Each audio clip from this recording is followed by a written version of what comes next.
اللہ کے نبی اپنی بیٹی فاطمہ سے ملنے کے لیے جاتے ہیں. بڑے غور سے سننا میری ماں بہنوں.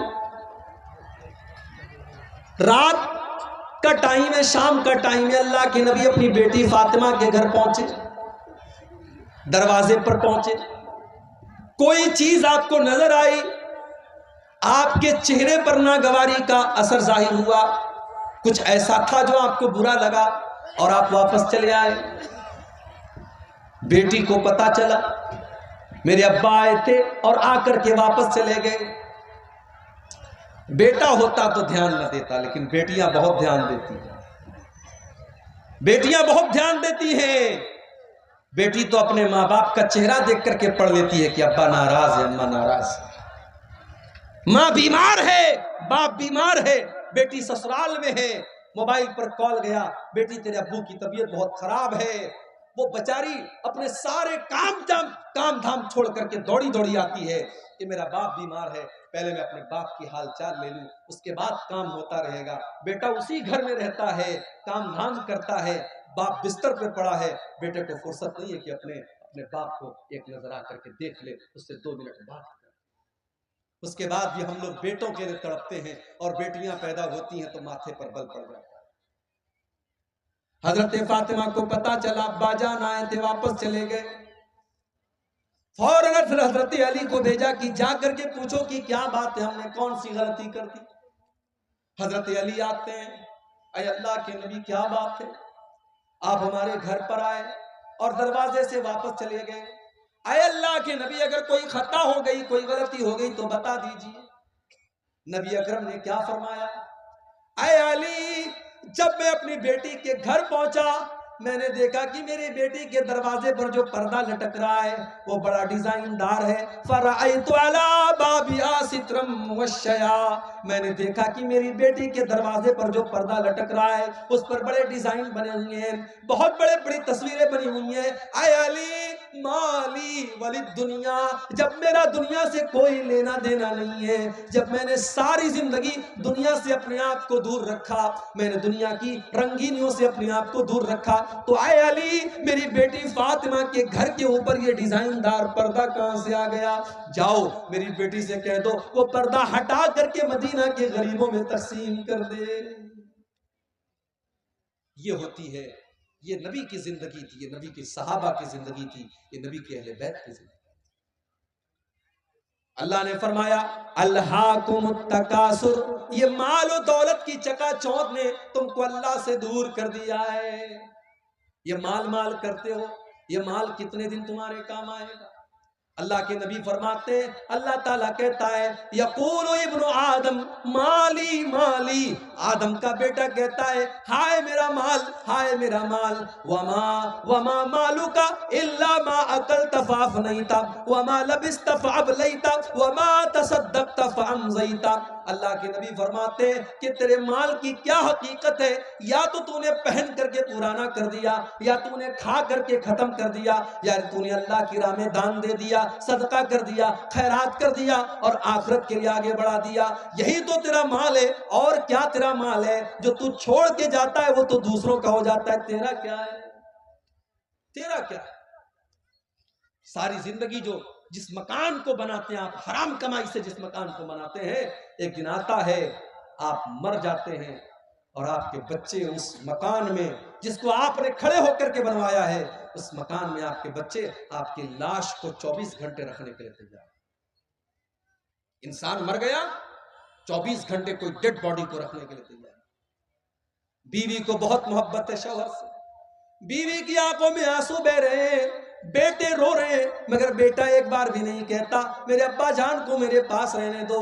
سب لوگوں کو فکر ہے جلدی سے قبر تیار ہو جائے, جلدی سے جنازہ پڑھی جائے, ابا کو دفن کر دیا جائے, کوئی مردے کو رکھنے کو تیار نہیں ہے. او لوگوں تمہاری ویلو ختم ہو گئی, تمہاری حقیقت ختم ہو گئی, موت کے آتے ہی تمہاری اوقات تم کو پتا چل گئی. اسی لیے اللہ کہتا ہے الہاکم التکاثر حتی زرتم المقابر, جب تم قبرستان پہنچو گے تب تمہیں پتا چلے گا دنیا کی حقیقت کیا ہے. قبرستان تو پہنچو گے, دنیا میں فارچونر گاڑی کی سواری کرنے والا ایک ایک کروڑ کی گاڑی سے چلنے والا 4 لوگوں کے کندھوں پر آج جنازے کی شکل میں جا رہا ہے، جو اپنے شیمپو سے، اپنے فیورٹ شیمپو سے نہایا کرتا تھا۔ بہت ساری عورتیں ڈف شیمپو لگاتی ہیں، کوئی دوسرا شیمپو لے آؤ تو برا مان جاتی ہیں۔ بہت سارے لوگ لکس صابن سے نہاتے ہیں، ان کو دوسرا صابن نہیں چلتا۔ آج مر گیا، آج کوئی کہنے والا نہیں ہے یہ تو ڈف صابن سے نہایا کرتا تھا، آج اس کو صابن کیوں نہیں لگا رہے ہو؟ کوئی یہ کہنے والا نہیں ہے یہ تو گرم پانی سے نہایا کرتا تھا، آج اس کو ٹھنڈے پانی سے کیوں نہلا رہے ہو؟ کوئی یہ کہنے والا نہیں ہے اس کو شیمپو کیوں نہیں لگا رہے ہو، یہ تو شیمپو لگایا کرتا تھا۔ اتنا بے بس ہو گیا، اتنا کمزور ہو گیا، آج اس کے بدن سے کپڑے دوسرے اتار رہے ہیں، آج اس کو ننگا دوسرے لوگ کر رہے ہیں، آج اس کے بدن پر دوسرے لوگ پانی ڈال رہے ہیں، آج وہ اس لائق بھی نہیں ہے کہ وہ کلی کر سکے، وہ ناک میں پانی ڈال سکے، آج اس کی گندگی کو دوسرے لوگ صاف کر رہے ہیں۔ مر گیا، گھر والوں نے نہلا دیا، اب کفن کا نمبر آیا۔ دنیا میں کپڑا پہنتا تھا تو دکان پر جا کر کے کہتا تھا سب سے مہنگا کپڑا مجھے دکھاؤ، 1000 روپیہ میٹر والا کپڑا پہن کر کے وہ نکلتا تھا اور اپنے کپڑے کا روپ جھاڑتا تھا۔ آج مر گیا تو معمولی کاٹن کے کفن کے کپڑے میں، سوتی کپڑے میں اس کو کفنایا جا رہا ہے۔ وہ یہ بھی نہیں کہتا ہے او لوگوں میں تو ریمنڈ کا کپڑا پہنا کرتا تھا، میں تو فلاں کمپنی کا کپڑا پہنا کرتا تھا، میں تو ڈینم کی، میں تو فلاں برانڈ کی جینس کی پینٹ پہنا کرتا تھا۔ آج سارا برانڈ ہوا ہو گیا، آج ساری کمپنیاں ہوا ہو گئی، آج جس کپڑے میں کفنایا جائے وہ کفنایا جا رہا ہے۔ کفنا دیا گیا، اب لوگ آ رہے ہیں اس کو دیکھنے کے لیے، دیکھ لو آخری دیدار ہے، اب اس کو کوئی دیکھنے والا نہیں ہوگا۔ آخری دیدار ہے، دیکھ لو، اب یہ منو مٹی نیچے چلا جائے گا، اب اس کو قبر میں ڈال دیا جائے گا، پھر تم دیکھنا بھی چاہو گے تو فوٹو کے اندر دیکھ سکتے ہو، موبائل کے اندر دیکھ سکتے ہو، تم ریئل میں دوبارہ اس کو نہیں دیکھ سکتے۔ کفنا دیا گیا، جنازہ تیار کر دیا گیا، 4 لوگوں نے چارپائی کو اٹھایا، قبرستان لے کے جانے لگے۔ قبرستان لے کر کے پہنچے، امام صاحب نے کھڑے ہو کر کے جنازے کی نماز پڑھائی۔ جنازے کی نماز میں امام صاحب نے سورہ فاتحہ پڑھی، درود شریف پڑھا، جنازہ کی دعائیں پڑھی، مردے کی مغفرت کی دعا کی۔ چوتھی تکبیر کے بعد سلام پھیرا، قبر تیار ہو چکی ہے، قبر کے پاس لایا گیا، قبر میں اتارا گیا، مٹی دے دی گئی، سارے لوگوں نے مٹی دے کر کے اپنے ہاتھ جھاڑ لیے اور ہاتھ کے ساتھ ساتھ اپنا پلہ بھی جھاڑ لیا۔ یہ بتا دیا، بیٹے نے اپنے باپ کو مٹی دے کر کے یہ بتا دیا، ابا جان میں آپ کا بیٹا ہوں، آپ نے مجھے پڑھایا لکھایا، میرے لیے زمین جائیداد بنائی، میرے لیے کیا کیا کیا، مگر آج اس قبر کے اندر میں آپ کے کام آنے والا نہیں ہوں۔ اس قبر کے اندر جب منکر نکیر آپ سے سوال کریں گے تو ابا جان میں آپ کے کوئی کام نہیں آؤں گا۔ بیوی، جس بیوی کے زیورات کے لیے اس نے سود اور بیاج کا دھندا بھی کیا تھا، اس نے حرام کاروبار بھی کیا تھا اور اپنی بیوی کے کان اور ناک اور ہاتھوں کو زیورات سے بھر دیا تھا، آج وہ بیوی بیٹھ کر کے رو رہی ہے اور ایک بار بھی اپنے شوہر سے یہ نہیں کہہ رہی ہے کہ میں آپ کی قبر میں آپ کی مدد کرنے آؤں گی۔ وہ آنسو تو بہا رہی ہے مگر آپ کی قبر میں آپ کے کوئی کام نہیں آ رہی ہے۔ وہ لوگوں، اگر انسان صرف اپنی موت کے اوپر غور کرے اسے سمجھ میں آ جائے گا یہ دنیا کتنی بے وفا ہے۔ وَمَا الْحَيَاةُ الدُّنْيَا إِلَّا مَتَاعُ الْغُرُورِ، یہ دنیا تو بے وفا ہے، یہ دنیا تو دھوکے کا سامان ہے۔ اس دنیا کو کوئی مطلب نہیں کہ آپ کی آرزو کیا تھی، آپ کے سپنے کیا تھے۔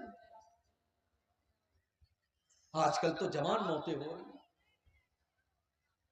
پہلے یہ تھا کہ صاحب آدمی 60 سال کا ہوا، 70 سال کا ہوا تب موت ہوتی تھی، اب تو موت تو ہمیشہ اپنے ٹائم پر ہی آتی ہے۔ ہم کو لگتا ہے کہ 60 سال میں آدمی مر گیا، 50 سال کی عمر میں آدمی مر گیا، موت تو اپنے ٹائم پر آئی۔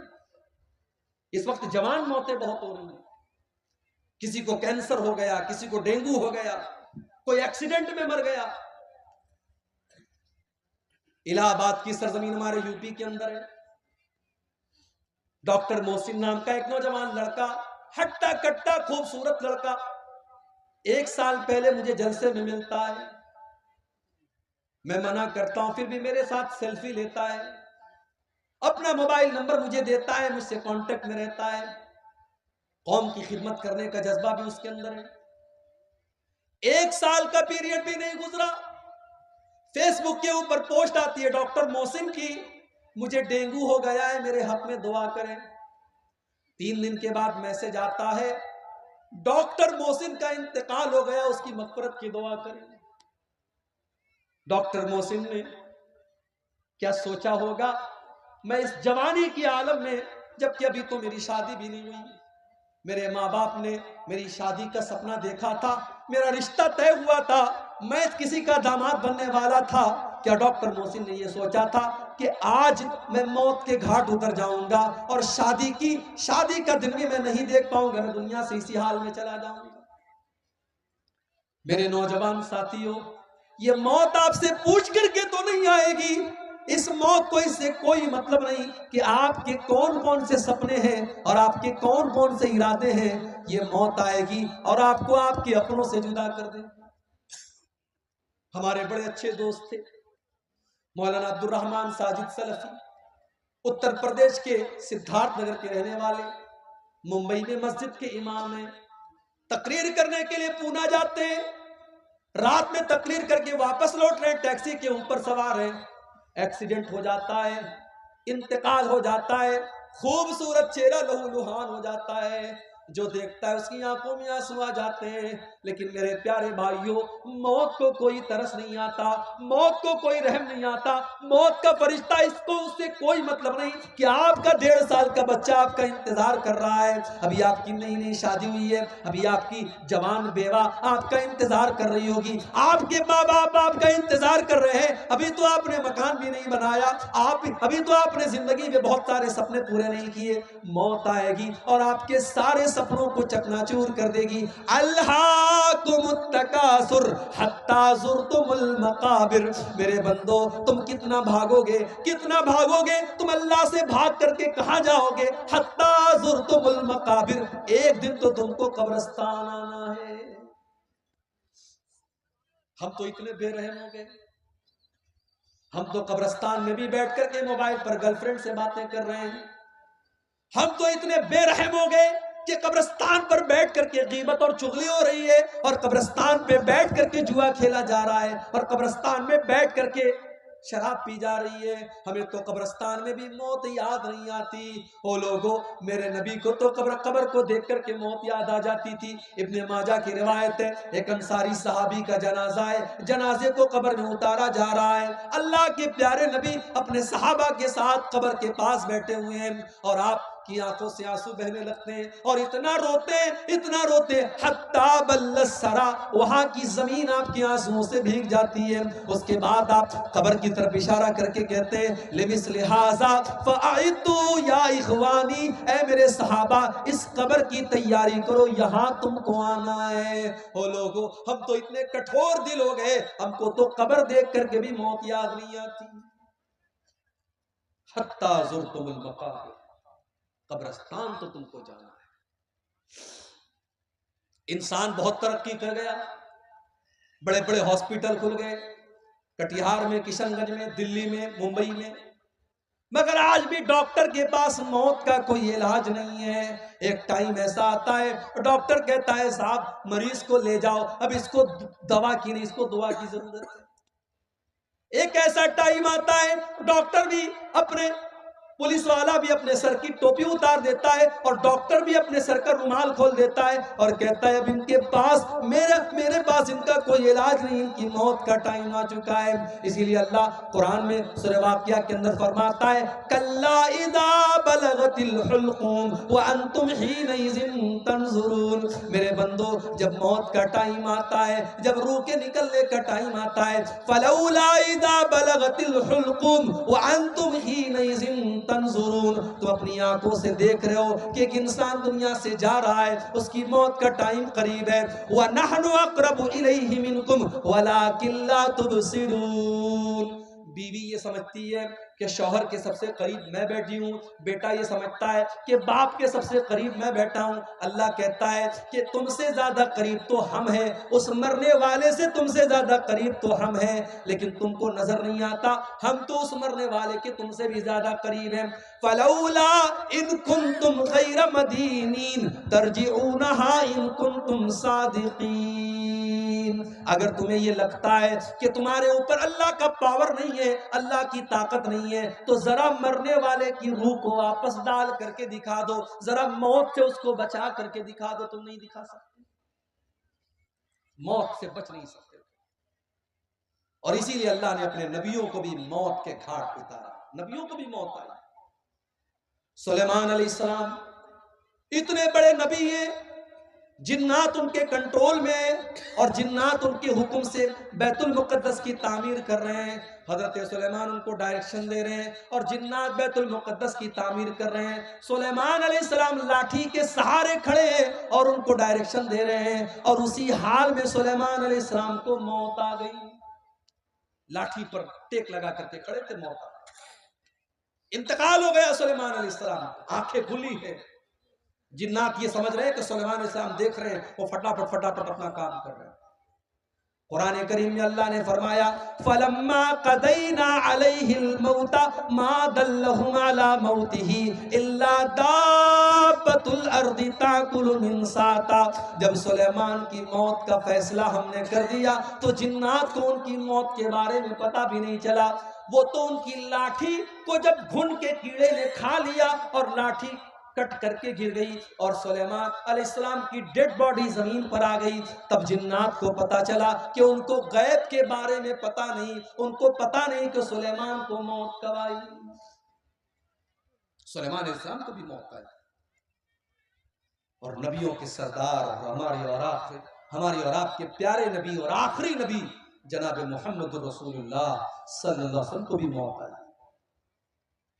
ربیع الاول کی 12 تاریخ تھی، سوموار کا دن تھا، اللہ کے نبی کئی دن سے بیمار چل رہے تھے، فجر کی نماز کا ٹائم ہے، اللہ کے نبی کو تھوڑی طبیعت بہتر محسوس ہوئی، آپ نے اپنے کمرے کا دروازے، اپنے کمرے کا پردہ ہٹایا، سامنے فجر کی نماز ہو رہی ہے، ابو بکر صدیق نماز پڑھا رہے ہیں اور پیچھے صحابہ نماز پڑھ رہے ہیں۔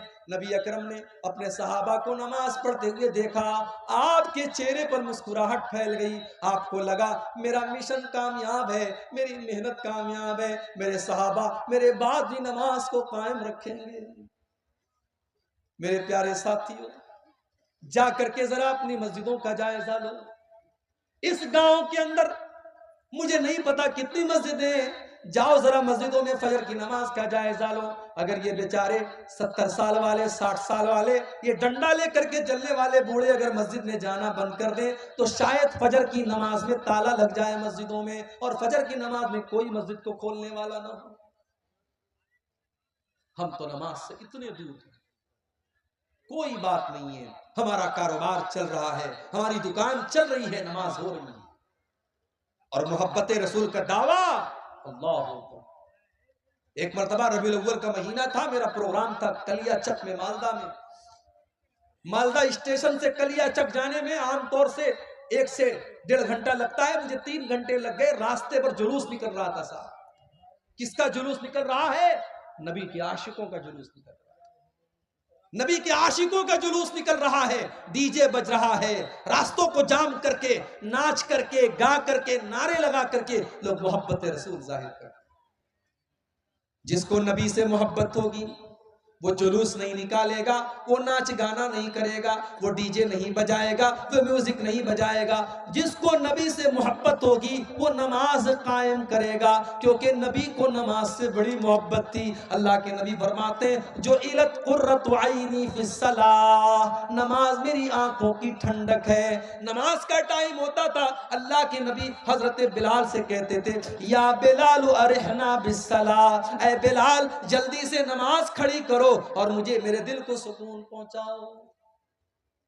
فجر کی نماز ہو رہی ہے، اللہ کے نبی کے چہرے پر مسکراہٹ پھیل گئی کہ میرے بعد بھی میرے صحابہ نماز قائم کریں گے، میرا مشن چالو ہے، میرا مشن جاری ہے۔ نبی اکرم نے زبان سے کچھ نہیں کہا ہے، پردہ ہٹایا ہے اور دروازے پر آ کر کے کھڑے ہیں. صحابہ کو اپنے نبی سے اتنا پیار تھا، انہوں نے محسوس کر لیا، ان کو اپنے نبی کی خوشبو محسوس ہو گئی، ان کو پتا چل گیا کہ اللہ کے نبی اپنے دروازے پر آئے ہیں. صحابہ نے نماز کی حالت میں ابو بکر صدیق کو اشارہ کرنا شروع کیا کہ اللہ کے نبی آ چکے ہیں، اب تم پیچھے آ جاؤ، اللہ کے نبی نماز پڑھائیں گے. حضرت ابو بکر نے پیچھے ہٹنے کا ارادہ بھی کیا، لیکن اللہ کے نبی نے اشارہ کیا کہ نہیں تم نماز پڑھاتے رہو، اور اللہ کے نبی نے دوبارہ پردہ گرا دیا. اور صحابہ کہتے ہیں یہ آخری نظر تھی جو اللہ کے نبی نے صحابہ پر ڈالی تھی. فجر کا وقت تھا، پھر سورج نکلا، دن چڑھنے لگا، چاشت کا وقت آنے لگا، اور جیسے جیسے دن چڑھ رہا ہے محمد رسول اللہ کی تکلیف میں اضافہ ہو. اما عائشہ فرماتی ہیں اسی سوموار کے دن میرے بھائی عبد الرحمن آئے، وہ مسواک کر رہے تھے، اللہ کے نبی کی نظر پڑ گئی، آپ نے اشارہ کیا کہ میں بھی مسواک کرنا چاہتا ہوں. اما عائشہ نے اپنے بھائی سے مسواک کو لیا اور مسواک کو اپنے دانتوں سے نرم کیا تاکہ اللہ کے پیارے نبی کو مسواک کرنے میں تکلیف نہ ہو. بیوی وہ ہوتی ہے جس کو شوہر کی تکلیف کا اتنا احساس. شوہر بیمار ہے تو اما عائشہ نے مسواک کو نرم کیا تاکہ میرے نبی کو، میرے شوہر کو تکلیف نہ ہو، آسانی سے مسواک کر سکے. اور اما عائشہ فرماتی ہیں یہ میرے لیے فخر کی بات تھی کہ اللہ کے نبی کے آخری ٹائم میں میرا لعاب اللہ کے نبی کے لعاب کے ساتھ مل گیا. میں نے مسواک کو نرم کیا اور اللہ کے نبی کو دیا، اور آپ نے اسی مسواک سے اپنے دانتوں کو صاف کیا. اسی لیے علماء کہتے ہیں اگر کسی کو یہ احساس ہو کہ میرا آخری ٹائم ہے تو آخری ٹائم میں مسواک کرنا چاہیے. یہ بھی اللہ کے رسول کی سنت. مسواک کیا آپ نے، بے چینی بڑھنے لگی. آپ کے بغل میں ایک پیالے میں پانی رکھا ہوا تھا، آپ بار بار اپنے ہاتھ میں پانی لیتے، اپنے چہرے پر چھڑک لیتے اور کہتے اللہم اعنی علی سکرات الموت، اے اللہ تو موت کی سختیوں پر میری مدد فرما، اے اللہ سکرات الموت پر تو میری مدد فرما. اما عائشہ فرماتی ہیں کہ پہلے میں موت کی سختی کو بہت غلط سمجھتی تھی، مگر جب اپنے نبی کے اوپر میں نے موت کی سختی کو دیکھا تب میں نے موت کی سختی کو غلط سمجھنا بند کر دیا. اس کے بعد اما عائشہ فرماتی ہیں آپ نے اپنے دونوں ہاتھ اٹھائے، آپ نے اپنے دونوں ہاتھ اٹھائے اور آپ کی زبان سے نکلا مع الذین انعمت علیہم من النبیین والصدیقین والشہداء والصالحین. اے اللہ تو مجھے ان لوگوں میں شامل فرما دے جن پر تیرا انعام ہوا ہے، اپنے نبیوں میں شامل فرما دے، اپنے صدیقین میں شامل فرما دے، اپنے شہداء میں شامل فرما دے، اپنے نیک بندوں میں شامل فرما دے. اللہم الحقنی بالرفیق الاعلی. آپ نے فرمایا اے اللہ تو اپنے بہترین بندوں میں مجھ کو شامل فرما دے. اتنا کہتے ہوئے اللہ کے نبی نے ہاتھ اٹھایا اور پھر دھیرے دھیرے آپ کا ہاتھ زمین پر آ گیا اور آپ کی روح آپ کے بدن سے نکل گئی اور آپ اس دار فانی کو چھوڑ کر چلے گئے. نبی اکرم کو بھی موت آئی. یہ موت ہے میرے بھائی، اگر اس کو ہم یاد رکھیں تو دنیا کی لذتیں دیکھ کر کے ہم بہکیں گے نہیں، دنیا کی رنگینیاں دیکھ کر کے ہم بہکیں گے. الہاکم التکاثر، میرے بندو یہ مال و دولت کی اور دنیا کی رنگینیوں کو دیکھ کر کے تم اللہ کو بھول بیٹھے ہو. حتی زرتم المقابر، مگر ایک دن آئے گا جب تم قبرستان جاؤ گے، جب تمہاری موت ہو جائے گی تم قبرستان پہنچو گے. کلا سوف تعلمون، اس کے بعد تمہیں ضرور پتا چل جائے گا کہ اللہ کا وعدہ کتنا سچا تھا. ثم کلا سوف تعلمون، تمہیں ضرور پتا چل جائے گا کہ اللہ کا وعدہ سچا تھا. بندے کو قبر میں دفنایا گیا. اللہ کے نبی فرماتے ہیں دفنا کر کے جب واپس جانے لگتے ہیں تو مردے کو فوراً دوبارہ اس کی روح کو لوٹایا جاتا ہے، دوبارہ اس کے اندر زندگی ڈالی جاتی ہے، اور وہ دفنا کر کے جانے والوں کے جوتوں کی آواز کو بھی سنتا ہے. اور دو فرشتے اس کے پاس آتے ہیں، ایک کا نام منکر ہے، ایک کا نام نکیر ہے. یہ دونوں فرشتے اس کو بٹھاتے ہیں. ایک سوال پیدا ہوا بھئی مسلمان اپنے مردوں کو قبر میں دفناتا ہے، مگر ہمارے ہندو بھائیوں کیا تو جلا دیا جاتا ہے، ان کو قبر میں عذاب کیسے ہوگا؟ پارسی لوگوں کے یہاں تو لاش میں مسالہ لگا کر کے چلکموں کو کھلا دیا جاتا ہے، ان کے یہاں کیسے حساب و کتاب ہوگا؟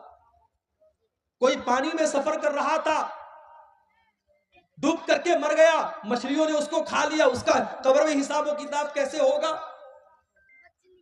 کوئی فلائٹ میں سفر کر رہا تھا اور فلائٹ میں حادثہ ہو گیا اور فلائٹ میں جتنے لوگ تھے سب مر گئے، چتلے اڑ گئے، ان کا حساب و کتاب کیسے ہوگا قبر کے اندر؟ تو یہ بات یاد رکھیے، ان اللہ علی کل شیء قدیر۔ یہ سوال ہمارے لیے پیدا ہوتا ہے کہ ہمارے لیے یہ کام سمبھو ہے کہ نہیں ہے، ممکن ہے کہ نہیں ہے، پاسبل ہے کہ نہیں ہے؟ اللہ کے لیے سب کچھ پاسبل ہے۔ اللہ جس حال میں چاہے گا اور جہاں چاہے گا وہاں قبر کا جو معاملہ ہوگا وہ ہوگا۔ مسلمان کے مردوں کو قبر کے اندر عذاب اور ثواب جو ہوگا وہ ملے گا، غیر مسلم جن کو جلا دیا جاتا ان کا بھی حساب و کتاب ہوگا، پارسیوں کا بھی حساب و کتاب ہوگا، فلائٹ کے اندر جلنے والوں کا بھی قبر کا معاملہ ہوگا۔ اب ان کا کیسے معاملہ ہوگا اس کی حقیقت ہم نہیں جانتے، لیکن ہوگا، ہمارا اس کے اوپر ایمان ہے۔ ہماری عقل میں آئے نہ آئے، ہماری لاجک میں آئے نہ آئے، لیکن ہمیں ماننا ہے، ہمیں ایمان رکھنا ہے، اس لیے کہ اللہ نے اپنے مومن بندوں کی یہ پہچان بتائی، الذین یؤمنون بالغیب، کہ وہ غیب کے اوپر ایمان رکھتے ہیں اور بغیر دیکھے ایمان رکھتے ہیں۔ دو فرشتے آئے، منکر نکیر، انہوں نے بٹھایا آپ کو، انہوں نے 3 سوال پوچھا، من ربک، تمہارا رب کون؟ ماں دینوں کا، تمہارا دین کیا؟ من نبیوں کا، تمہارے نبی کون؟ تمہارا رب کون، تمہارے نبی کون، تمہارا دین کیا؟ یہی 3 سوال ہوگا بس، چوتھا کوئی سوال نہیں۔ کتنی پراپرٹی بنا کے آئے سوال نہیں، کتنا پڑھ لکھ کر کے آئے یہ بھی سوال نہیں، کتنا دھن دولت کمایا یہ بھی سوال نہیں، سوال 3 ہوگا، تیرا رب کون، تیرا دین کیا، اور تیرے نبی کون۔ اب ذرا دل پر ہاتھ رکھ کے بتانا میرے بھائی، ان 3 سوالوں کا جواب آپ کو کہاں ملے گا؟ اسکول میں تو نہیں ملے گا، کالج میں تو نہیں ملے گا، سائنس میں نہیں ملے گا، میتھ میں نہیں ملے گا، ہسٹری میں نہیں ملے گا، انگلش کی کتابوں میں نہیں ملے گا۔ ان 3 سوالوں کا جواب رب کے قرآن میں ملے گا اور مصطفیٰ کے فرمان میں ملے گا۔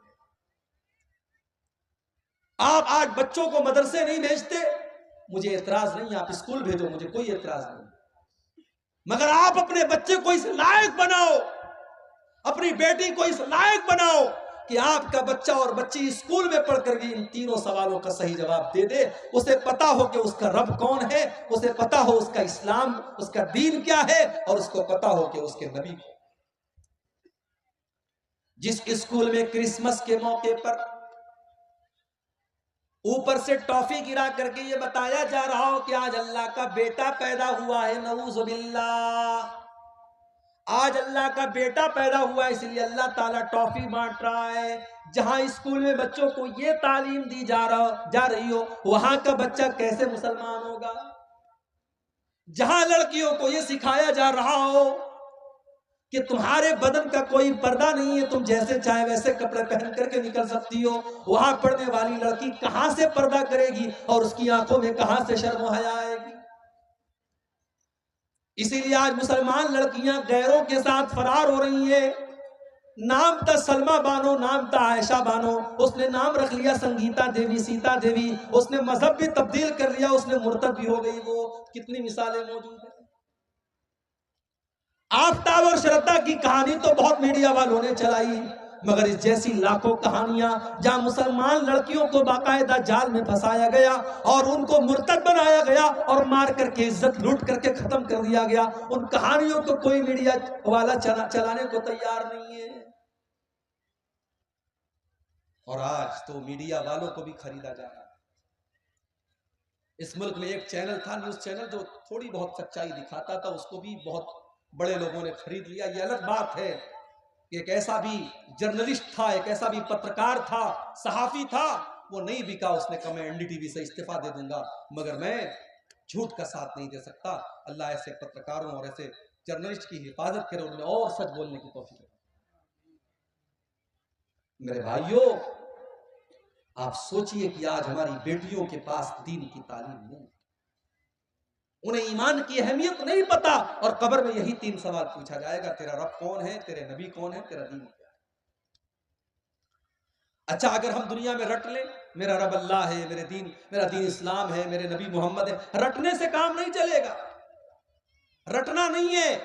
اگر آپ چاہتے ہیں کہ قبر میں آپ کے منہ سے صحیح جواب نکلے تو آپ کو اللہ والی زندگی گزارنی پڑے گی۔ اگر آپ چاہتے ہیں کہ قبر میں آپ کے منہ سے نکلے میرا دین اسلام ہے تو آپ کو اسلام پر چلنا پڑے گا، آپ کی زندگی اسلام والی ہوگی تب قبر میں صحیح جواب نکلے گا۔ اگر آپ چاہتے ہیں کہ قبر میں جب فرشتہ پوچھے تیرے نبی کون ہیں اور آپ کے منہ سے یہ نکلے میرے نبی محمد صلی اللہ علیہ وسلم ہیں، تو آپ کو اللہ کے نبی کے طریقے پر زندگی گزارنی ہے۔ جو بندہ مومن ہوگا، جس نے ایمان والی زندگی گزاری ہوگی، وہ ان 3 سوالوں کا صحیح جواب دے گا۔ وہ کہے گا میرا رب اللہ ہے، میرا دین اسلام ہے، میرے نبی محمد ہیں۔ فرشتہ پوچھے گا وما یدریکا، تجھے ان 3 سوالوں کا جواب کیسے پتا چلا؟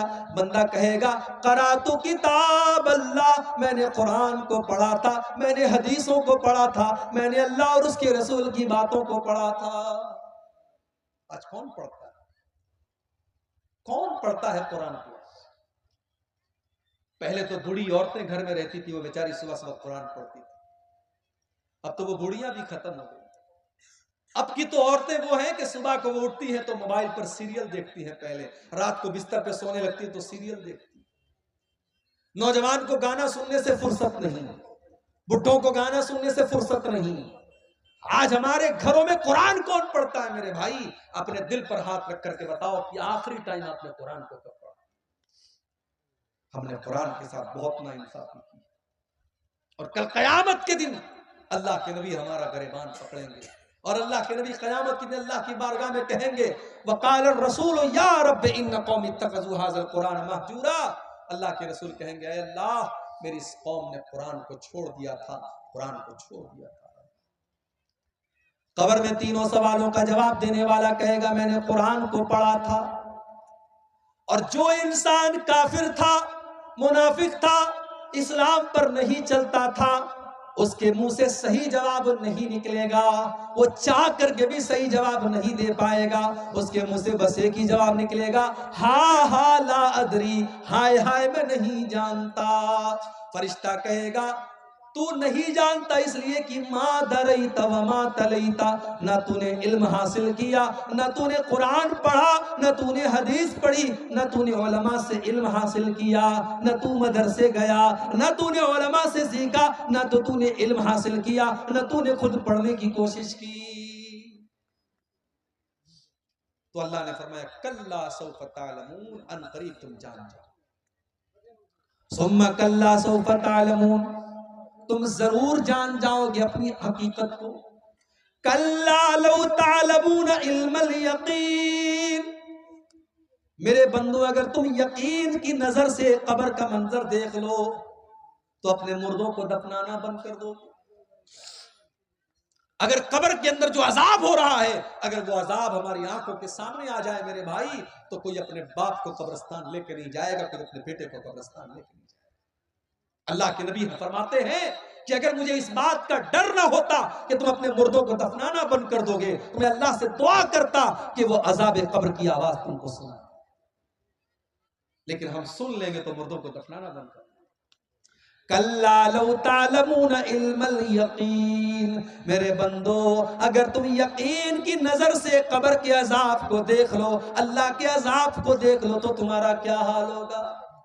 لَتَرَوُنَّ الْجَحِيمَ، تم ضرور جہنم کو دیکھو گے۔ جہنم، ہائے، اب یہ پورا ایک ٹاپک ہے کہ جہنم کیسی ہے اور کیا ہے۔ کبھی انشاءاللہ آپ کے علاقے میں موقع ملا تو تقریر اس پر ہوگی کہ جہنم کیسی ہے۔ اتنا سمجھ لیجئے کہ تکلیف اور ٹارچر کی آخری حد ہے جہنم. جہنم وہ جگہ ہے جہاں آپ موت کی آرزو کریں گے مگر موت نہیں ملے. جہنم وہ جگہ ہے جو اللہ نے اپنے نافرمانوں کے لیے سزا کے طور پر تیار کر. کلما نضجت جلودہم بدلناہم جلودا غیرہا لیذوقوا العذاب. جب جہنمیوں کے چمڑے جہنم کی آگ میں جلنے لگیں گے تو ہم ان کے اوپر نیا چمڑا چڑھا دیں گے تاکہ بار بار جلنے کی تکلیف ان کو محسوس ہو. جہنمیوں کو آگ کا بستر دیا جائے گا, ان کو ایسا پھل دیا جائے گا جس کو کھانے کے بعد ان کا پیٹ انگارہ بن جائے گا, اس کو کڑوا کسیلا جہنمیوں کا پیپ اور مواد پلایا جائے گا. لَتَرَوُنَّ الْجَحِيمَ, میرے بندو تم جہنم کو ضرور دو. میرے بھائیوں, آج اگر دنیا میں کوئی جل جائے اس کی لاش کو دیکھ کر کے ہم برداشت نہیں کر سکتے. سوچو میرے بھائیوں, ہمارے بیٹے اور بیٹیاں جہنم کی آگ میں جلے, ہم یہ کیسے گوارا کر سکتے ہیں؟ ہماری بیوی ہمارا پریوار جہنم کی آگ میں جلے, ہم یہ کیسے گوارا کر سکتے ہیں؟ لَتَرَوُنَّ الْجَحِيمَ, میرے بندو تم ضرور جہنم کو دیکھو گے. ثُمَّ لَتَرَوُنَّهَا عَيْنَ الْيَقِينِ, تم یقین کی نظروں سے جہنم کو دیکھو گے. ثُمَّ لَتُسْأَلُنَّ يَوْمَئِذٍ عَنِ النَّعِيمِ, اور دنیا میں ہم نے جو نعمتیں دی ہیں ان نعمتوں کا تم کو قیامت کے دن حساب دینا پڑے گا. ایک واقعہ سنا کر کے بات ختم کر رہا ہوں, رات کافی ہو. آپ کو اچھا کھانا مل رہا ہے, اچھے مکان میں آپ رہتے ہیں, آپ کے بال بچے تندرست ہیں, آپ کو اللہ نے اگر ان نعمتوں سے نوازا ہے, ان نعمتوں کا حساب اللہ کی بارگاہ میں آپ کو دینا پڑے گا.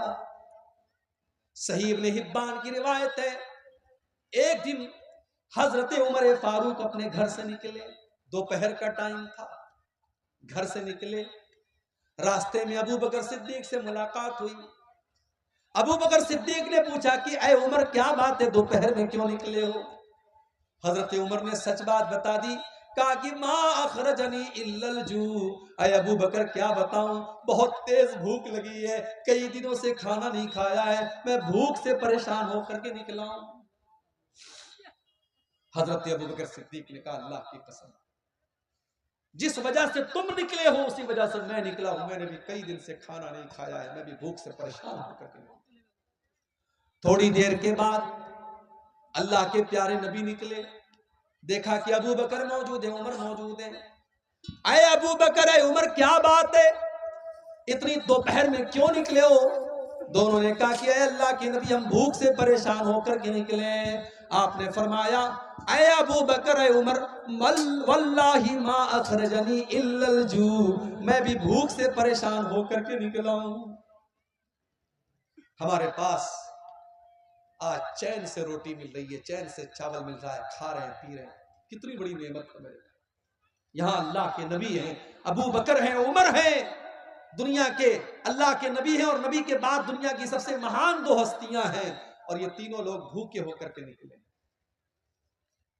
اللہ کے نبی نے کہا چلو ابو ایوب انصاری کے گھر چلتے ہیں. یہ ابو ایوب انصاری کون تھے؟ یہ وہی صحابی تھے جب اللہ کے نبی مدینہ پہنچے تھے تو آپ کی اونٹنی ان کے دروازے کے پاس بیٹھی تھی, اور آپ نے انہی کے گھر میں قیام کیا تھا, اور یہ اللہ کے نبی کے میزبان تھے. اللہ کے نبی کی عادت تھی کہ روزانہ ابو ایوب انصاری کے گھر جاتے تھے, اور ابو ایوب انصاری کچھ ناشتہ آپ کو کراتے تھے.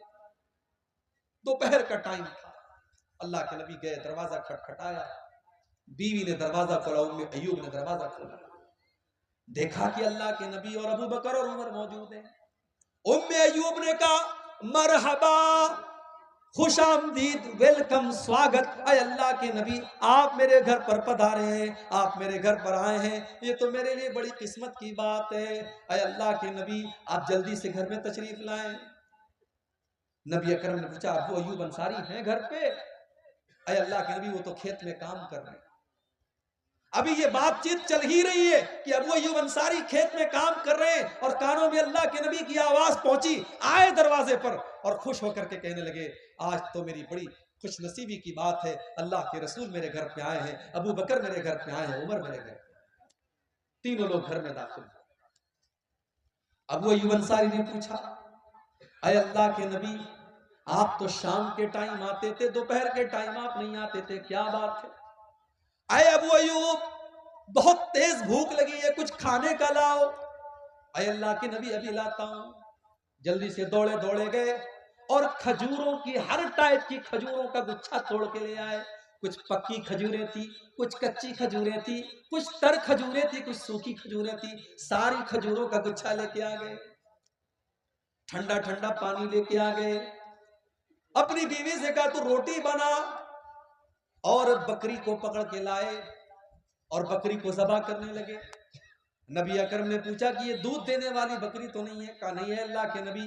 کہا ٹھیک ہے ذبح کر دو۔ بکری ذبح کر دی، گوشت تیار ہو گیا، روٹی تیار ہو گئی، کھجور کھائی جا رہی ہے، پانی پیا جا رہا ہے۔ نبی اکرم نے فرمایا اے ابو ایوب یہ بکری کا گوشت ہو سکے تو تھوڑا فاطمہ کے گھر بھجوا دینا، اس نے کئی مہینوں سے گوشت نہیں کھایا ہے، ہو سکے تو میری بیٹی کے گھر یہ گوشت بھجوا دینا۔ اس کے بعد یہ کئی دن کے بھوکے لوگ تھے، روٹی کھا رہے ہیں، گوشت کھا رہے ہیں، کھجور کھا رہے ہیں، پانی پی رہے ہیں، طبیعت بالکل مطمئن ہو گئی، سیٹسفائیڈ ہو گئی، لیکن اللہ کے نبی کی آنکھوں سے آنسو بہ رہے ہیں۔ صحابہ نے پوچھا ہے اللہ کے نبی کیا بات ہے؟ کئی دنوں کے بعد آپ کو اچھا کھانا مل رہا ہے، کھجور مل رہی ہے، پانی مل رہا ہے، بکرے کا گوشت مل رہا ہے، اور آپ کی آنکھوں میں آنسو بہ رہے ہیں۔ آپ نے فرمایا اے ابو بکر، اے عمر، ابھی کچھ دیر پہلے ہم تینوں اتنے بھوکے پیاسے تھے کہ اپنے گھر سے نڈھال ہو کر کے ہم نکلے تھے، اور ابھی اللہ نے کتنا نواز دیا، ٹھنڈا ٹھنڈا پانی بھی مل رہا ہے، ہر طریقے کی کھجوریں بھی مل رہی ہیں، بکرے کا گوشت بھی مل رہا ہے، اور روٹی بھی مل رہی ہے۔ اے ابو بکر، اے عمر، یہی تو اللہ کی وہ نعمتیں ہیں جن نعمتوں کا اللہ حساب لے گا، اور اللہ نے قرآن میں یہ کہہ بھی دیا ہے لَتُسْأَلُنَّ يَوْمَئِذٍ عَنِ النَّعِيمِ، میرے بندو تم سے اللہ تمہاری نعمتوں کا حساب لے گا۔ میرے بھائیوں، میرے نوجوان ساتھیوں، اگر آپ خوبصورت ہیں تو یہ خوبصورتی بھی نعمت ہے اور اللہ حساب لے گا۔ اگر آپ باڈی بلڈر ہیں اور آپ کے بدن میں طاقت ہے، اس طاقت کا اللہ حساب لے گا۔ اگر آپ پورے گاؤں میں سب سے زیادہ پیسے والے ہیں اور آپ کے پاس دولت ہے، اس دولت کا اللہ حساب لے گا۔ اگر آپ بال بچے والے ہیں اور آپ کے بہت سارے بچے ہیں اور سب تندرست ہیں، خوشحال ہیں، ان بچوں کا بھی اللہ حساب لے گا۔ لَتُسْأَلُنَّ يَوْمَئِذٍ عَنِ النَّعِيمِ، اللہ اپنی نعمتوں کا حساب لے گا۔ اب آپ کو کرنا کیا ہے؟ کرنا بس اتنا ہے کہ آپ اللہ کی نعمتوں کا صحیح استعمال کریے۔ اللہ نے جو نعمت دی آپ کو دی ہے، چاہے وہ علم کی شکل میں ہو، وہ دولت کی شکل میں ہو، وہ طاقت کی شکل میں ہو، حکومت کی شکل میں ہو، آپ اس نعمت کا صحیح استعمال کیجئے، اس کو ایسی جگہ استعمال کیجئے جہاں اللہ راضی ہوتا ہو۔ انشاءاللہ اللہ آپ کو اس کا بہتر بدلہ دے گا۔ یہ سورہ تکاثر کی آیات کی چند تفسیر میں نے آپ کے سامنے تھوڑی سی مختصر تفسیر آپ کے سامنے پیش کی ہے۔ اللہ سے دعا ہے رب العالمین ہم سب کو اپنی زندگی میں آخرت کی تیاری کرنے کی توفیق عطا فرمائے۔ اللہ موت کے بعد کی زندگی کی بھی ہم سب کو تیاری کرنے کی توفیق عطا فرمائے۔ آمین وآخر دعوانا الحمدللہ رب العالمین۔ کہ انسان کے پاس جب کوئی چیز زیادہ ہو جاتی ہے تو وہ اللہ سے غافل ہو جاتا ہے، اللہ کو بھول جاتا ہے۔ پیسہ زیادہ ہو گیا تب بھی بھول جاتا ہے، طاقت زیادہ مل گئی تب بھی بھول جاتا ہے، حکومت مل گئی تب بھی بھول جاتا ہے، جوانی میں خوبصورتی مل گئی لڑکا یا لڑکی کو، وہ اس کے چکر میں پڑ جاتا ہے۔ جب کوئی چیز زیادہ مل جاتی، ادھک مل جاتی ہے، اوقات سے زیادہ مل جاتی ہے تو انسان اللہ کو بھول جاتا ہے۔ الہاکم التکاثر حتی زرتم المقابر، بڑے غور سے سنیے گا، پہلے میں اس سورت کریمہ کا ترجمہ کروں گا اور اس کے بعد میں ڈیٹیل سے اس کے بارے میں آپ کو بتاؤں گا۔ الہاکم التکاثر، میرے بندو تم کو غفلت میں ڈال دیا، تم کو غافل کر دیا، تم کو اللہ تعالیٰ سے دور کر دیا تکاثر نے۔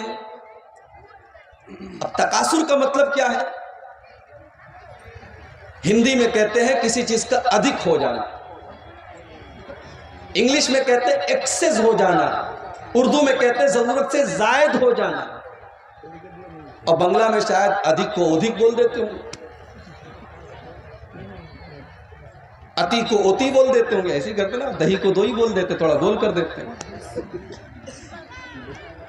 کسی چیز کا ضرورت سے زیادہ ہو جانا، ایکسٹرا ہو جانا، دیٹ از کالڈ تکاثر۔ اب یہاں پر آپ رک جائیے اور قرآن کی ایک اور آیت میں آپ کو یاد دلاتا ہوں جو سورہ حدید کے اندر ہے۔ اس میں اللہ تعالیٰ نے ایک آیت کے اندر پوری انسان کے جیون کی یاترا کا ذکر کیا ہے، بچپن سے لے کے بڑھاپے تک انسان کے جیون میں، انسان کی زندگی میں کون کون سا دور آتا ہے، اللہ نے وہ سارے دور اس آیت کے اندر ذکر کر دیا۔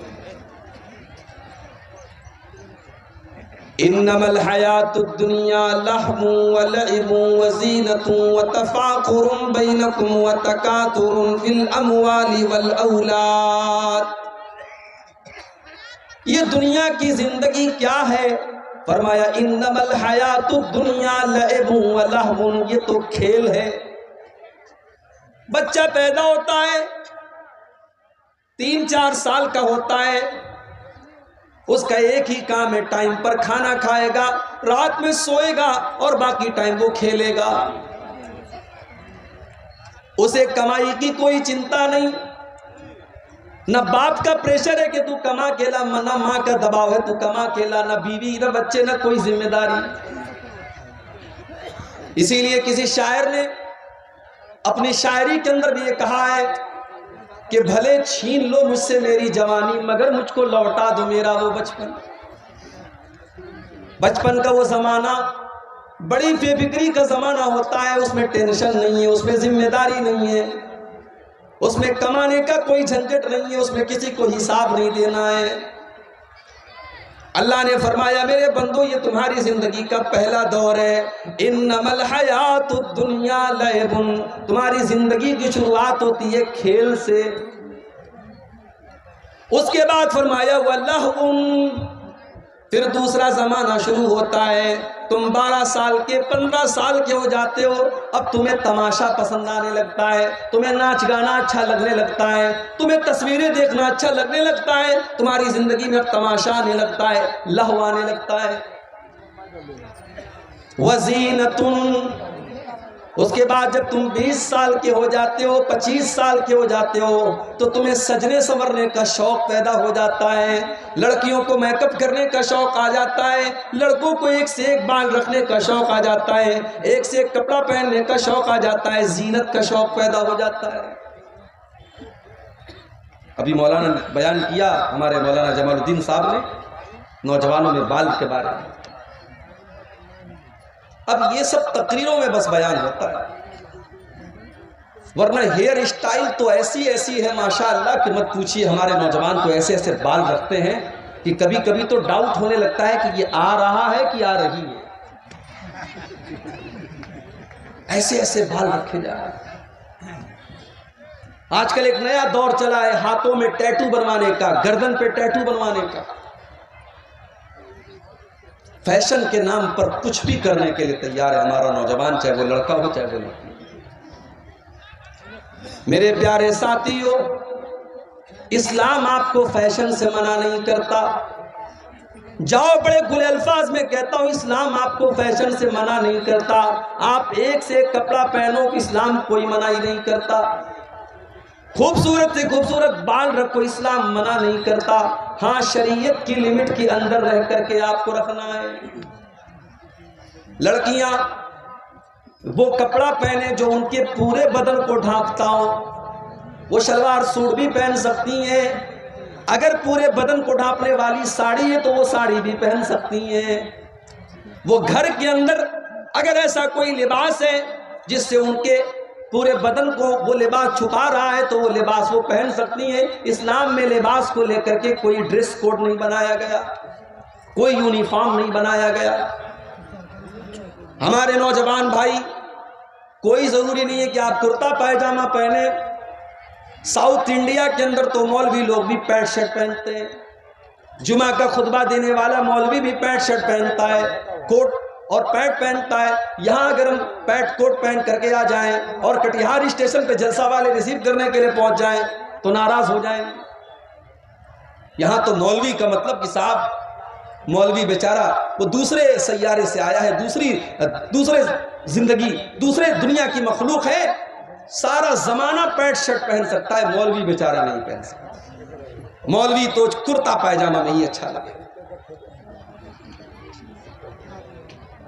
تو اسلام نے ڈریس پر کوئی پابندی نہیں لگائی. ہاں, مرد حضرات اگر ہیں ان کا کپڑا ٹخنے کے اوپر ہونا چاہیے.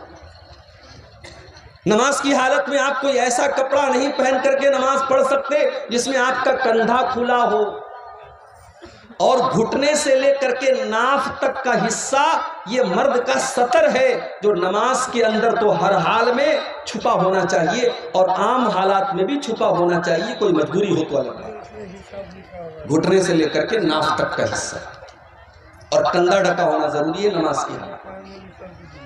عورت نماز پڑھ رہی ہے تو اس کی ہتھیلی اور چہرے کو چھوڑ کر کے باقی پورا بدن چھپا ہونا چاہیے. ہمارے یہاں بہت ساری عورتیں ہاف آستین کا کپڑا پہنتی ہیں, اتنا ہاتھ ان کا کھلا رہتا ہے. معاف کیجیے, اگر آپ اس کپڑے میں نماز پڑھ رہی ہیں تو آپ کی نماز صحیح نہیں.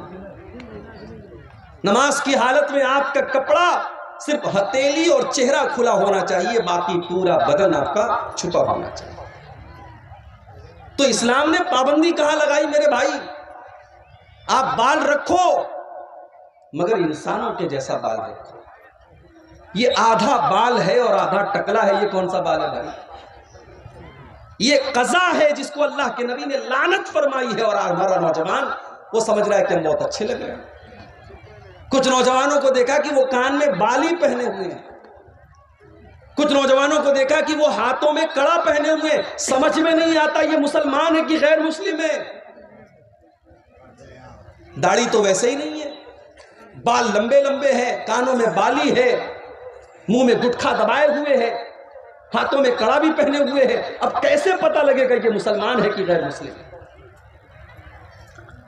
اللہ نے فرمایا میرے بندو تمہاری زندگی کا ایک دور وہ بھی آتا ہے وزینتن, تم سجتے ہو, سنورتے ہو, آئینے کے سامنے دیر تک کھڑے رہتے ہو, اپنے آپ کو سجاتے ہو, سنوارتے ہو, اپنے چہرے پر کریم لگاتے ہو, اپنے سر کے اوپر تم تیل لگاتے ہو, اپنے ہیئر اسٹائل پر تمہیں بڑا ناز ہوتا ہے. وزینتن, تمہاری زندگی کا یہ تیسرا دور ہے.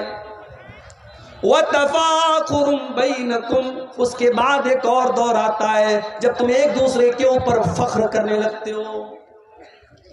میں لاکھ روپیہ کما رہا ہوں, ارے تو 50,000 کما رہا ہے, میں تو لاکھ روپیہ کما رہا ہوں.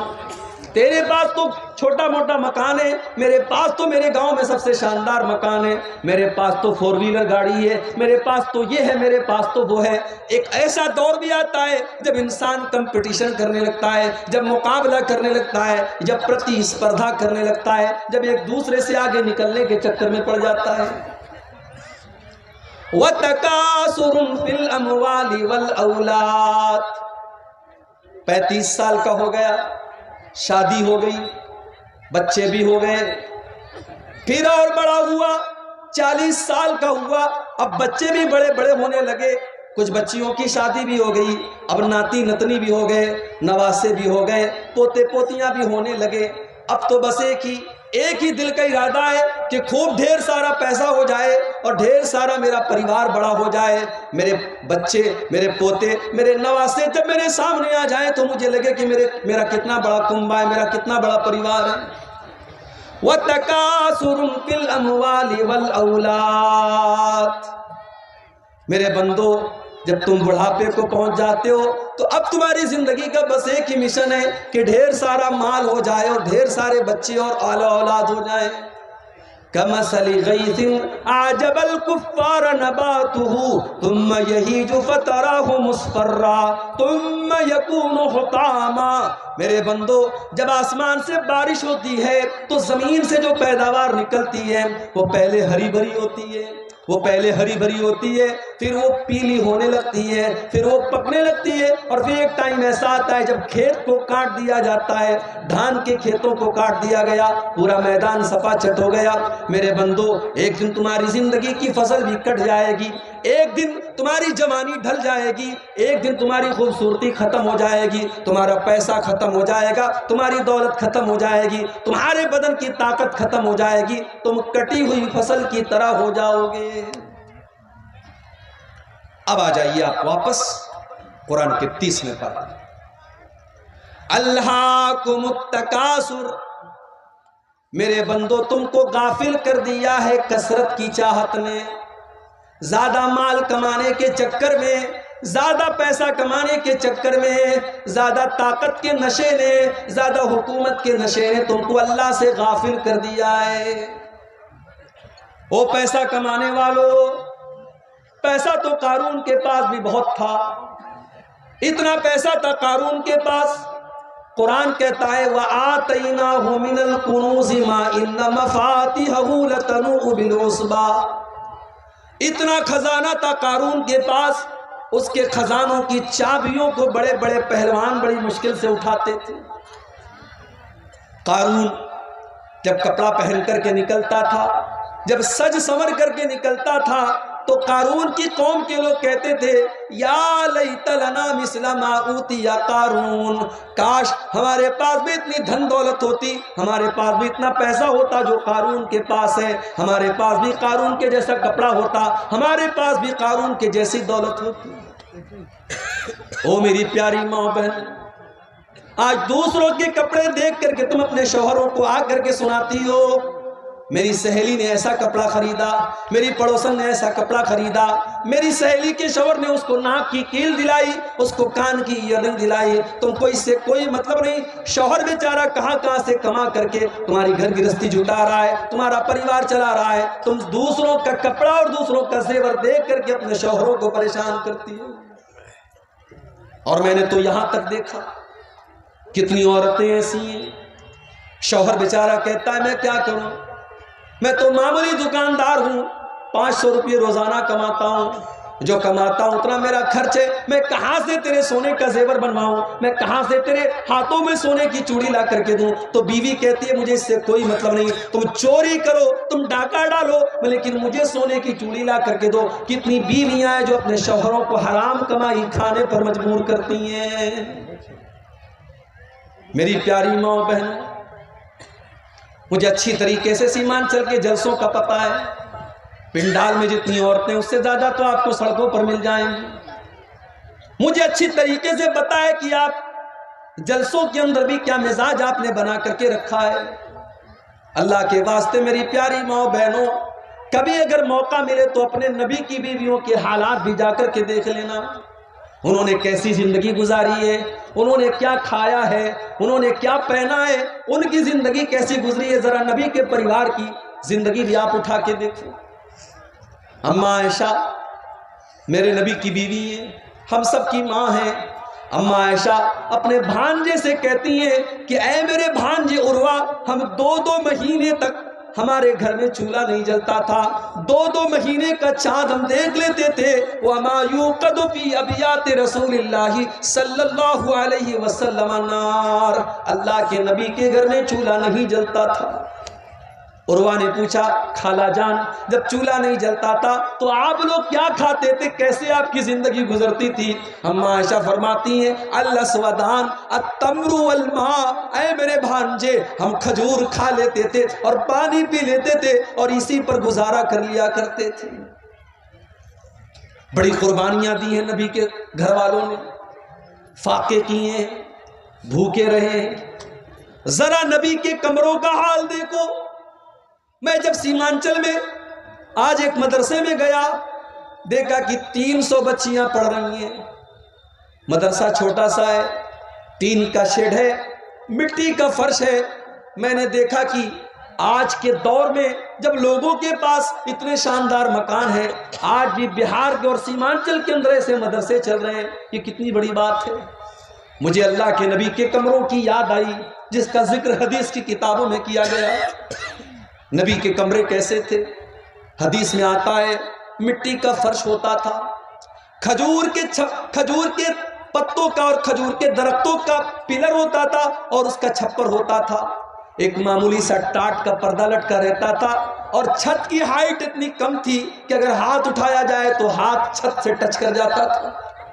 یہ چھوٹے چھوٹے کمرے تھے, یہ پیارے نبی کا کمرہ ہوتا تھا. یہ کمرے چھوٹے تھے, اس میں کوئی ماربل نہیں تھا, اس میں کوئی لائٹنگ نہیں تھی, اس میں کوئی ڈیکوریشن نہیں تھا, اس میں کوئی دنیا کے اعتبار سے کوئی خوبصورتی نہیں تھی. مگر اس کمرے کی یہ خاصیت تھی, یہاں پہ قرآن کی آیتیں نازل ہوا کرتی تھی, یہاں جبریل امین آیا کرتے تھے, یہاں اللہ کا فرشتہ آیا کرتا تھا, یہاں اللہ کے پیارے نبی سویا کرتے تھے. جب عبد الملک بن مروان کا دور آیا اور مسجد نبوی کو جب اور لمبا چوڑا کیا جانے لگا, جب اس کے وستار کی یوجنا بنائی گئی تو یہ طے کیا گیا کہ اللہ کے نبی کے کمروں کو توڑ دیا جائے. اس زمانے میں حضرت سعید ابن مسیب زندہ تھے جو بہت بڑے تابعی تھے. انہوں نے کہا اے کاش میرے بس میں ہوتا تو میں منع کر دیتا کہ او لوگو اللہ کے نبی کے ان کمروں کو نہ توڑو, اللہ کے نبی کے ان کمروں کو ان کے حال پر رہنے دو, تاکہ آنے والی نسلیں دیکھے کہ جناب محمد رسول اللہ کی بیویوں نے کیسے کمروں میں زندگی گزاری ہے, تاکہ آنے والی نسلیں دیکھیں کہ ان کے نبی نے کیسی زندگی گزاری ہے. او میری پیاری ماں بہنوں, آج آپ کے اندر صبر نہیں ہے, آج آپ کے اندر قناعت نہیں ہے, آج شوہر کو حرام کمائی کھانے پر آپ مجبور کر رہی ہیں, آج دوسروں کا ناخن آج دیکھ کر کے, گنجوں کو دیکھ کر کے کہا جاتا ہے کہ دوسروں کو ناخن نکل جاتا ہے. آج وہ حالات ہمارے ہو گئے, دوسروں کی دولت دیکھ کر کے, دوسروں کے زیورات دیکھ کر کے, دوسروں کے کپڑے دیکھ کر کے ہمارے پیٹ میں درد ہونے لگتا ہے. اللہ کے نبی کی بیویوں نے ایک مرتبہ آپس میں میٹنگ کی, کہا کہ لوگوں کے گھروں میں تو بڑا پیسہ آ رہا ہے اور ہمیں وہی سوکھی روٹی مل رہی ہے, ہمیں جو کی روٹی مل رہی ہے, ہمارے پاس وہی پرانا کپڑا ہے, ہمارے پاس چھوٹے چھوٹے کمرے ہیں. اللہ کے نبی کی بیویاں اللہ کے پیارے نبی کے پاس آتی ہیں اور کہتی ہیں کہ اے اللہ کے نبی اب ہمارا خرچہ بھی کچھ بڑھنا چاہیے, اب ہماری آمدنی بھی کچھ بڑھنی چاہیے. اے اللہ کے نبی قیصر و کسریٰ کی جو بیگم ہیں ان کے تو بڑے ٹھاٹ باٹ ہیں. اے اللہ کے نبی ہم تو آپ کی بیویاں ہیں, ہم تو اس امت کی سب سے زیادہ عزت والی عورتیں ہیں, ہماری زندگی میں اور ہماری لائف سٹائل میں بھی کچھ عیش و آرام آنا چاہیے. اے اللہ کے نبی ہمیں سال میں جو خرچہ دیا جاتا ہے اس خرچے میں کچھ اضافہ ہونا چاہیے. ظاہر ہے نبی کی بیویوں نے اگر یہ ڈیمانڈ کی تو غلط تو نہیں تھی, ان کا حق تھا, ان کا ادھیکار تھا. مگر اللہ نے قرآن کی آیت نازل کر دی. اللہ نے سورہ احزاب کی آیت نمبر 27 اور 28 نازل کر دی. یا ایھا النبی قل لازواجک ان کنتن تردن الحیات الدنیا وزینتها فتعالین امتعکن واسرحکن سراحا جمیلا. اے نبی اپنی بیویوں سے کہہ دو اگر تمہیں دنیا چاہیے, دنیا کی چکا چوند چاہیے, دنیا کی دولت چاہیے, دنیا کا کپڑا لتا چاہیے, دنیا کا زیور چاہیے تو آ جاؤ, میں تم کو طلاق دے دیتا ہوں اور تم کو دنیا کی دولت دے دیتا ہوں. پھر تم نبی کے گھر میں نہیں رہ سکتی, تم نبی کے ساتھ نہیں رہ سکتی. وَإِن كُنتُنَّ تُرِدْنَ اللَّهَ وَرَسُولَهُ وَالدَّارَ الْآخِرَةَ فَإِنَّ اللَّهَ أَعَدَّ لِلْمُحْسِنَاتِ مِنكُنَّ أَجْرًا عَظِيمًا. لیکن اگر تمہیں اللہ سے محبت ہے, رسول سے محبت ہے اور آخرت میں اپنا گھر بنانا چاہتی ہو تو جیسے نبی کے گھر میں زندگی گزر رہی ہے ویسی زندگی گزارو اور کاٹ لو, اللہ تم کو جنت عطا فرمائے. جب یہ دو آیتیں نازل ہوئی, اللہ کے پیارے نبی اپنی سب سے محبوب بیوی حضرت عائشہ کے پاس آئے. اے عائشہ تم سے ایک بات پوچھنا چاہتا ہوں, سوچ سمجھ کے تم جواب دینا, کوئی جلدی نہیں ہے. ہو سکے تو اپنے ماں باپ سے مشورہ کر لینا، اپنے ماں باپ سے پوچھ کر کے جواب دینا، لیکن سوچ سمجھ کر کے جواب دینا۔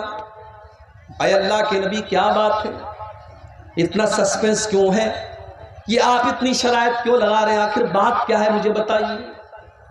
اللہ کے پیارے نبی نے قرآن کی یہی دونوں آیتیں پڑھ کر کے سنا دی۔ اے عائشہ، اللہ تعالیٰ تم کو چوائس دے رہا ہے، یا تو تم دنیا کی دولت لے لو لیکن نبی کو چھوڑ کے چلی جاؤ، اور یا تو نبی کے ساتھ پریشانی اٹھا لو، تم کو آخرت کی نعمتیں مل جائیں گی۔ اے عائشہ تم بتاؤ تمہاری چوائس کیا ہے، تم کیا چاہتی ہو؟ او میری پیاری ماں و بہنوں، میں قربان جاؤں اپنی ماں کے اوپر، میں قربان جاؤں اماں عائشہ کے اوپر۔ اماں عائشہ نے ایک سیکنڈ بھی دیر نہیں کی، ایک سیکنڈ بھی دیر نہیں کی، اور فوراً کہہ دیا اے اللہ کے نبی اخترت اللہ ورسولہ والدار الآخرہ۔ اے اللہ کے نبی میرا جواب بالکل کلیئر ہے، مجھے دنیا نہیں چاہیے، مجھے دنیا کا عیش و آرام نہیں چاہیے۔ اے اللہ کے نبی میں دنیا کی دولت کو ٹھوکر مارتی ہوں جو آپ کو چھوڑ کر کے مجھے دنیا کی دولت ملے۔ اے اللہ کے نبی مجھے تو اللہ چاہیے، مجھے تو اللہ کا رسول چاہیے، مجھے تو آخرت میں اپنا گھر بنانا ہے۔ اے اللہ کے نبی میں اپنی ڈیمانڈ واپس لیتی ہوں، میں آپ کو چنتی ہوں، میں آپ کے ساتھ دنیا میں رہوں گی اور آخرت میں بھی رہوں گی۔ کبھی موقع ملے میری پیاری ماں کو تو ذرا نبی اکرم کی بیویوں کے حالات آپ اٹھائیں۔ لڑکی کی شادی آپ کرتے ہیں، کیا دیکھتے ہیں آپ؟ لڑکا سرکاری نوکری میں ہے کہ نہیں، لڑکا 50,000 روپیہ مہینہ کما رہا ہے کہ نہیں کما رہا ہے، لڑکی اگر آپ کی خوبصورت ہے تو آپ کو لڑکا بھی ایک دم خوبصورت چاہیے۔ دینداری آج کون پوچھتا ہے میرے بھائی؟ آج دیندار لڑکے بیچارے پریشان ہیں، ان کے رشتے نہیں مل رہے ہیں، دیندار لڑکیاں پریشان ہیں، ان کے لیے رشتے نہیں مل رہے ہیں۔ لڑکوں کی ڈیمانڈ کہ لمبا چوڑا جہیز ملنا چاہیے، اور لڑکی والوں کی ڈیمانڈ کہ سرکاری نوکری والا اور اچھا کمانے والا اور لاکھوں کمانے والا داماد چاہیے۔ وہ لوگوں ذرا نبی کے چاروں داماد کے حالات بھی پڑھ لینا۔ نبی کو بھی اللہ نے 4 بیٹیاں دی تھی، اور اللہ کے نبی نے 4 بیٹیوں کی شادی کی تھی، اور اللہ کی قسم نبی کی 4 بیٹیوں کے نکاح میں کوئی بارات نہیں آئی، کوئی جہیز نہیں دیا گیا، کوئی ڈیمانڈ نہیں کی گئی، کوئی بینڈ باجا نہیں بجایا گیا، کوئی گیت نہیں گایا گیا، کوئی حرام کام نہیں کیا گیا۔ اور نبی نے رشتے میں کیا دیکھا؟ دینداری دیکھی۔ نبی نے سب سے لاڈلی بیٹی اور سب سے چھوٹی بیٹی کا نکاح حضرت علی کے ساتھ کیا، اور جب حضرت علی کو اللہ کے نبی نے داماد بنایا تو ان کے پاس رہنے کو اپنا گھر بھی نہیں تھا، ان کے پاس اپنا بستر بھی نہیں تھا، ان کے پاس اپنی گرستی کو بنانے کے لیے سامان، ضرورت کے سامان بھی نہیں تھے۔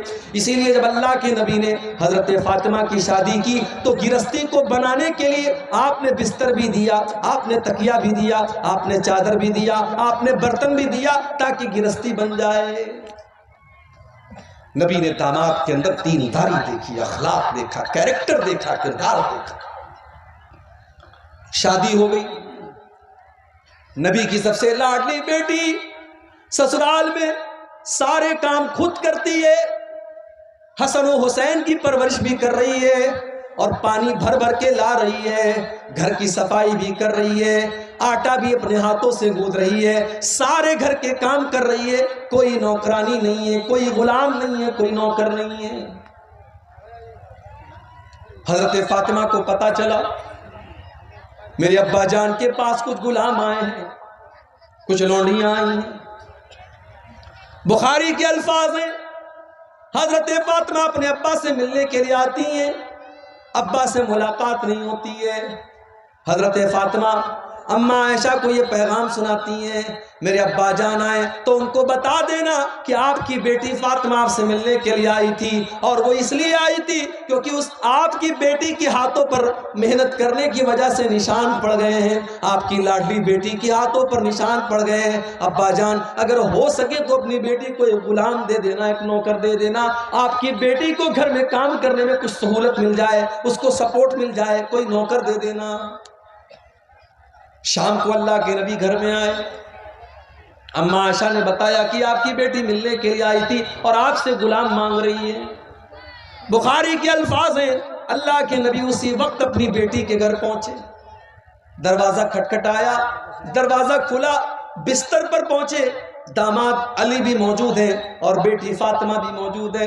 آپ نے کہا اے علی، اے فاطمہ، اے میری بیٹی، اے میرے داماد، میرے پاس غلام تو آئے ہیں مگر میں وہ غلام تمہیں نہیں دے سکتا، اس لیے نہیں دے سکتا کہ میرا جو مدرسہ چل رہا ہے، میری مسجد کے اندر جو میرے اسٹوڈنٹ پڑھ رہے ہیں، اصحاب صفہ کے نام سے جو میرے اسٹوڈنٹ ہیں، جو میرے دین کے طالب علم ہیں، ان کو کھلانے پلانے کا میرے پاس کوئی انتظام نہیں ہے۔ میں ان غلاموں کو بیچ کر کے اپنے ان غریب صحابہ کے کھانے پینے کا انتظام کروں گا۔ اے علی، اے فاطمہ، میں تم کو کوئی غلام نہیں دے سکتا۔ اس زمانے میں بھی مدرسے کے بچوں کے